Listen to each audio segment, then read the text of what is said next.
Wrist circles. So standing hip width apart, hands out in front, turn the palms down and just gently create a fist. What we're doing is trying to just circle both wrists, whether inwards or outwards, whichever way your coordination makes sense, and keeping the palms facing down, keeping the fist facing down. Try not to open up the arm, because basically you're just opening up the bones. There's not much wrist action there. So with the palms facing down, fists facing down, circle the wrists. You can hold one arm at a time, let it circle. You may not be able to go far with that range of motion to begin, but over time, you'll get a little bit more flexibility and even strength too. Both sides, again, if you're doing one arm at a time, try to keep the fist facing down. If you can do both, you'll probably hear even clicks and cracks and little movements of those small bones at the base of the hand. Brilliant. Wrist circles. Palms are flat, fingers spread close to the knees, fingers forward, and just start to move your shoulders forward of the fingers and back again. Hips back towards the heels. You can change the position of the fingers, rocking side to side, different angles, different movements, circling the shoulders. And eventually you'll get to a point where maybe you can turn the wrist forward, fingers back, leaning back there. Maybe the hands can come beside the legs, inside the legs, if it feels too intense. 5 to 10 repetitions, and then just holding for 10 seconds there. Breathing. Softening through the shoulders, the face and jaw. Fingers forward, and then we'll flip it the other way. Back of the palms on the floor, either both at the same time or one at a time. Wriggle the fingers. Maybe you can straighten the elbows more. A lot of the time you might need to support with the other hand doing these elbow circles or elbow rotations. Both sides. And then at some point, after wriggling fingers to each, or thumb to each finger, leaning back, elbows rotated, I'm leaning back, getting a deep stretch through the extensor side. And then release that. Same for the other side. Elbow rotates, trying to keep the back of the hand as close as I can to the floor. Wriggling fingers if you can, thumb to each finger, and then slightly leaning back, just to get that deep stretch through the extensor side of the arm. And then we're done. So the quadruped twist, we're on hands and knees. You're going to take, say, the supportive hand, the right hand out a little wider, and if you're able to, the left arm and the hand is going to bend up, and you're placing the back of the palm on the lower back. You can go higher if your shoulder allows. The idea here is to twist. You can let the shoulder, left arm, left shoulder drop, and then lead with the elbow. Push that left elbow up, the shoulder will follow. Push down with the supportive arm and turn the head up. Slowly come back to center. Elbow can drop a little bit. Pushing down with that supportive arm, that right arm. Left elbow lifts up, shoulder lifts up, follow with the head. And that movement and that twist will occur through the spine. Again, that supportive arm, try to keep the elbow locked. That will keep you steady. Left elbow, shoulder, head looks up. You'll start to feel it through the spinal column as well as the muscles up and around.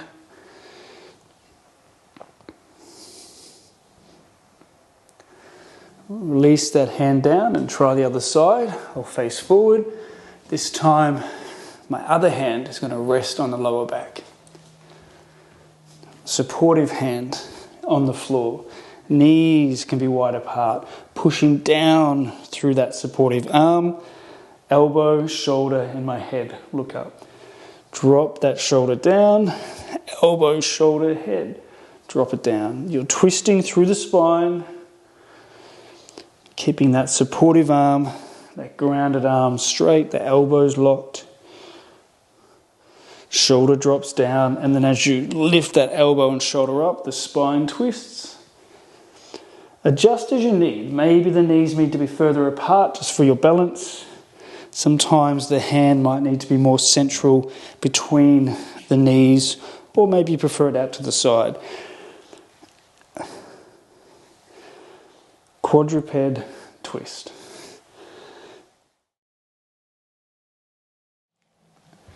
Quadruped spinal circles. Move that spine in all directions that it can go. Down, out to one side, up, out to the other. Dipping down, doming up within that range of motion. Try both directions. One side will always feel more coordinated. You can spend a bit of time pushing it down, pushing it out to one side, pushing up. Your hands will push forward into the floor there, out to the other side, back down again. You'll find your hips will just find their natural way in this movement. That spine is going down. Spine is pushing out to one side. Explore all these different ways, aiming to, in a sense, become more coordinated, being able to do it both directions. Aiming to keep the elbows locked through the whole process usually is easier.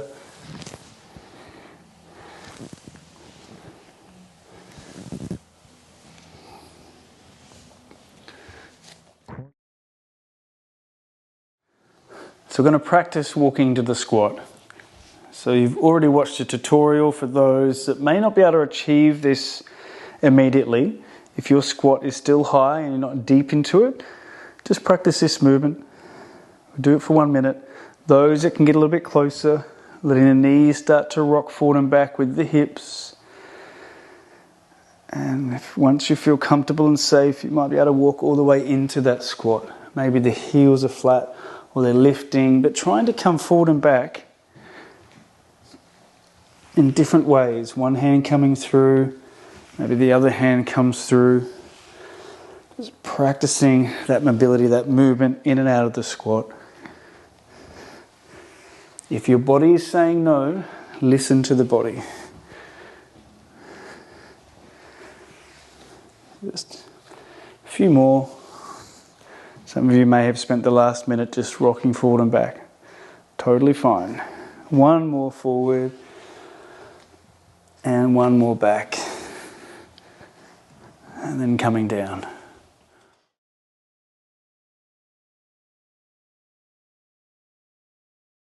So working with the crab setup as well as the crab assessment, this is testing our muscles and how much we can push into the floor and support our body weight as we push down and eventually lift the hips up. We eventually are aiming to get to this position. So 2 minutes for the crab setup. Your feet are out in front, about hip width apart, fingers pointing out by the hips. And then you lift the chest, roll the shoulders back and down so that you get that nice lifting up and out of the rib cage, and then push into the floor. Elbows are locked or straight, holding and breathing. My hips have come forward. Eventually I can lift up, pushing down still through the floor, holding here, even pushing through my heels. If you need to come down at any point, please do. Reset the feet, maybe they can go a little bit further away from you. Hands by the hips, roll the shoulders back and down, chest lifts, pushing into the floor, feeling that under or in the lats under my shoulders, lifting up the hips here, holding and breathing.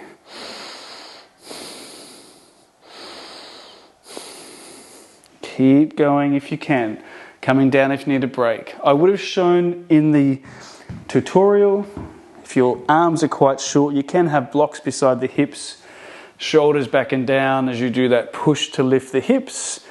Eventually when we start to walk with the crab, you won't be able to have these blocks here, but this is a nice way just to build that strength to get into this shape of the crab. So keep going, we've got about 30 seconds left. Have a rest when you need. Roll the shoulders back and down, chest is lifting, palms pushing into the floor. Hips are lifting. Maybe there is enough for you. Get up higher with the hips. Keep breathing, keep pushing down.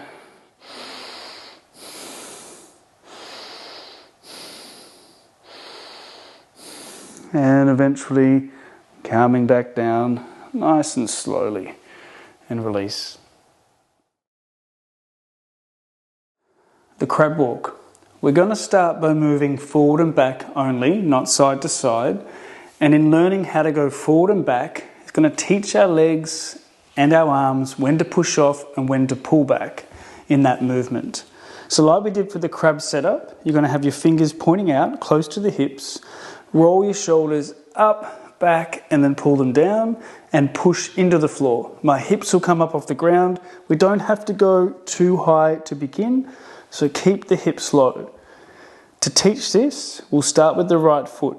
You're going to step the right foot forward, and using that right heel or the foot, depending what's on the ground, pull your body forward. My hips come forward. Opposite hand steps, left hand. Now I step with the left foot. Left heel goes forward. I use the heel or the foot, depending what's on the ground, to pull my hips forward. I push with the hands. Right hand, opposite hand comes forward. Continue on. Right foot, right heel pulls me forward. Left hand, left heel, foot pulls me forward. Right hand. So to walk backwards, we do hand, then foot. So the right hand's leading, so the opposite foot pushes, brings that left foot in. Left hand leads, my right foot's further away, so I'm going to push, bring my hips closer to my hands. Right foot steps. Right hand, push my hips close to my arms. Left foot drops in. Left hand leads, push away with my right foot steps in. This will take time to get it into your body. Just remember when you're going forward, your legs pull you forward. Left foot pulls me. Right foot pulls me. And when I go back, the hand that leads, left hand, the opposite foot's going to push and allow my hips to come back. Right. Right hand, so my left foot pushes me back, steps in. Left hand, right foot pushes me back. Right foot, right hand, left foot pushes me back. Left foot, left hand, right foot pushes me back. Eventually, you'll be able to move with the hips higher off the floor, and the body will understand how to do it. Enjoy playing around with the crab walk.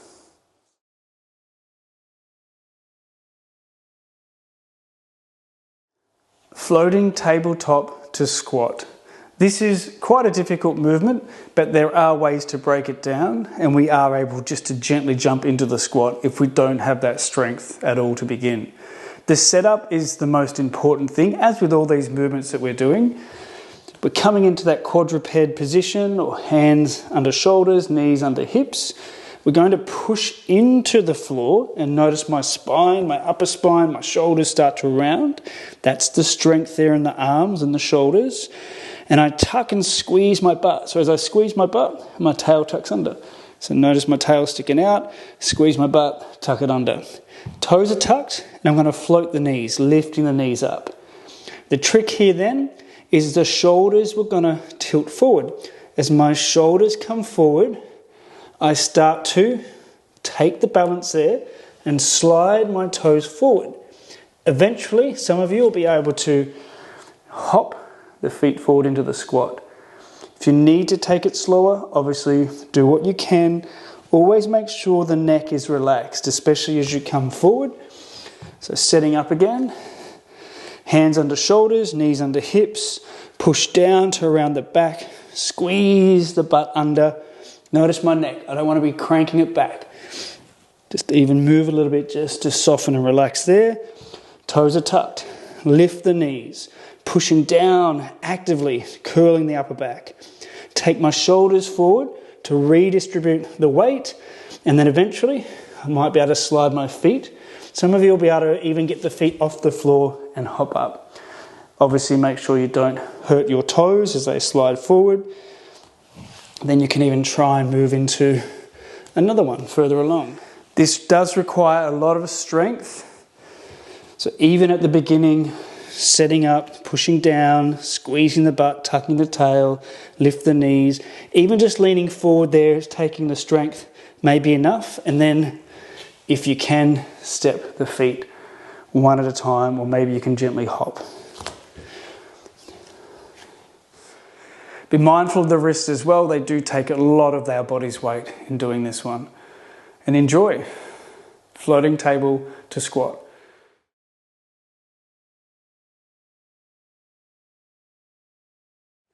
Moving from our flexion, folding forward, hands on the floor to lift up the hips, coming into cobra, slowly letting the hips fall down to the ground. Hands pushing into the floor actively.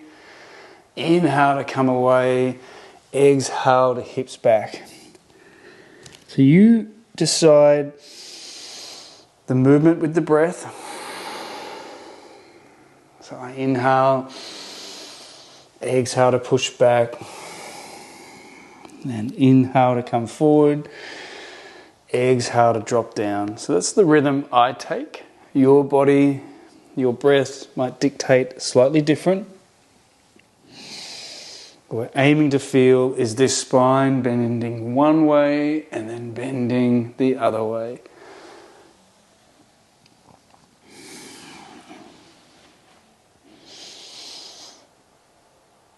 And just one more. So again, I inhale, exhale to drop the hips. Maybe you're holding for a little bit longer. And inhale to come back, and exhale to fall back into that flexion.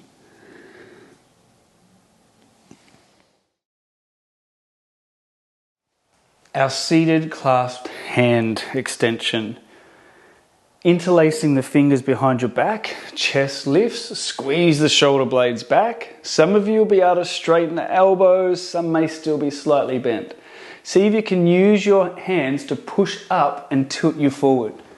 It's not about how far you come, but we're doing this position for about 30 seconds to a minute. Maybe you're happier just holding that, leaning slightly forward.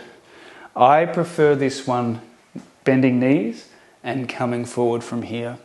Just tilting my hips, it makes it easier and lighter on my arms as I come through. Do a few more if you need to stop, if you need to sit down.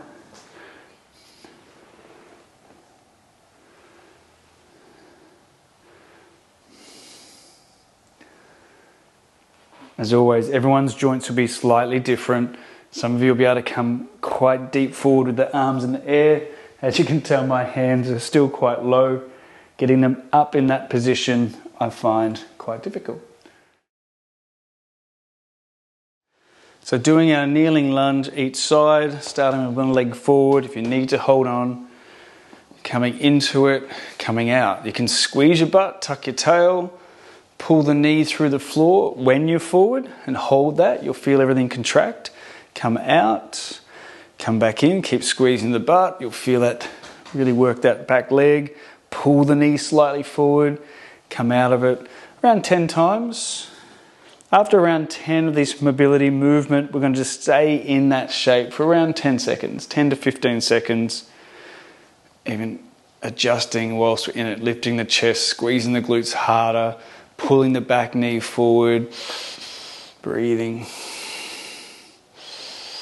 And let everything relax, let it all soften. I sometimes like to go that little bit deeper just to get that final deeper stretch with the glutes softened. Glutes have now backed off. Other side. Other leg forward. I like to keep my back toe tucked. Gives me a bit more deeper stretch through the quad. So moving forward and back. Glutes are on, leaning into it. Maybe pulling the knee slightly forward to begin. To come out of it. Knee comes forward as I pull out. That just activates this leg a little bit more. So a few more. So around 10.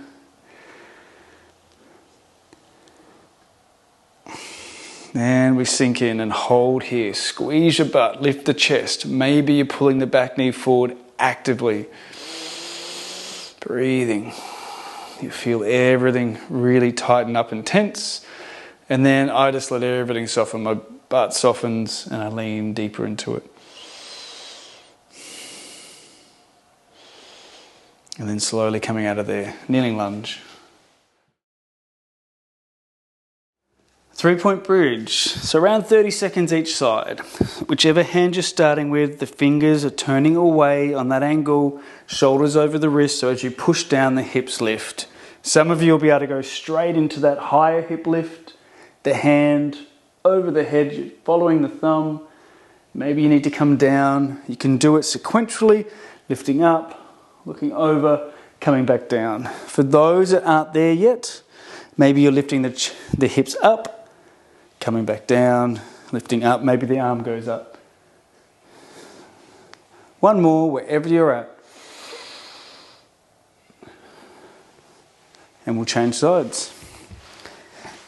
Other hand, fingers pointing away, close into the body, so the shoulders tracing over that wrist. Push down to lift the hips, testing the joints to begin. A few times, maybe you can go straight to it. Depending on where your body's at with flexibility, range of motion, never try to rush ahead to that next deeper progression if you don't feel comfortable or safe. So one more, wherever you're at. And then coming back down.